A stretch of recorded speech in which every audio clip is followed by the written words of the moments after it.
Peace, family. It's your brother, Marc Lamont Hill. You're watching the Marc Lamont Hill official YouTube channel. And despite that, the video I just posted for a hot second, you are watching the War on Gaza report. That's right. Every night here on the channel, we give you updates from Israel's ongoing war in Gaza. Every single night on the channel, we will give you the latest information, the latest developments, the most important statistics. We do everything that we can in order to keep you updated on this war. And we always say that it is not a war in Gaza, it is a war on Gaza. The reason we say that is because this is not about two equally matched entities. This is not about purely self-defense. This is not purely about fighting terrorism. As much as the world will have you want to believe that, as much as corporate media will have you accept that narrative, as much as mainstream forces want you to think that that's what's going on, what's actually happening is an imperial war. What's actually happening is genocide.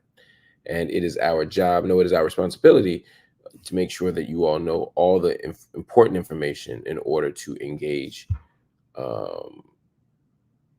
the conversation with a nuance and complexity and good faith.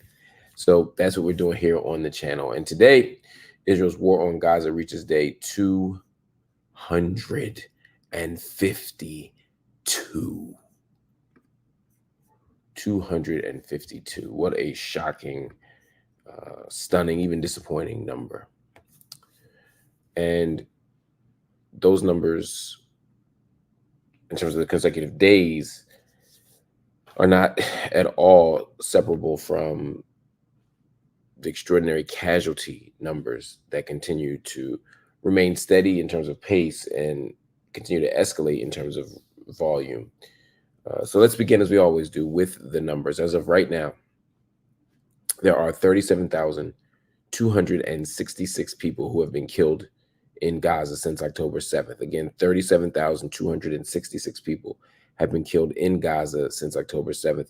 At the same time, 85,102 people have been wounded in Gaza, from Israel's response to October 7th. And of course, the October 7th attacks of Hamas in Israel, they're steady and have not moved for months. Their revised death toll there is 1,139, along with dozens, literally dozens of people who have been kidnapped or held hostage, however you want to frame it.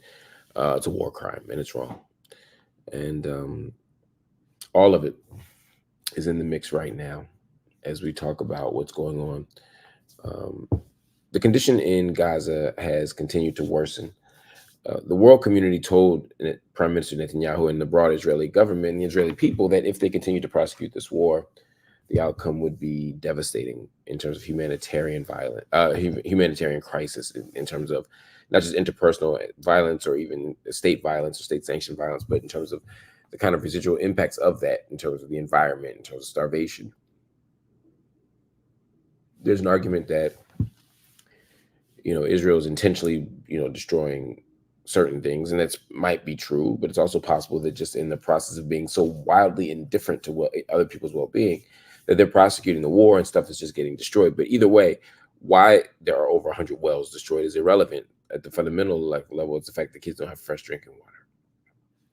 And the same thing goes for hospitals and schools and everything else that's been destroyed in the Gaza Strip. Carl Scow, Deputy Executive Director of the UN's World Food Program, says 1 million displaced people in southern Gaza are, quote, trapped without clean water or sanitation. And, quote, the level of destruction is shocking. Now, for someone at the UN or someone at the World Food Program who kind of specializes in trauma, specializes in poverty, specializes in starvation around the globe, if they're saying this looks rough, I ain't seen nothing quite like it, it might give you a pause. Anyway, the Qassam Brigades, which is the armed wing of Hamas, says that Israeli army airstrikes have killed 2 Israeli captives held by the group in the Gaza Strip. So this becomes another challenge, right? Is that the Israeli citizens or whoever is captured inside of Israel, with some were foreign nationals and weren't citizens, they just want to come home. They don't care how or what. They just want to come home. They want a ceasefire.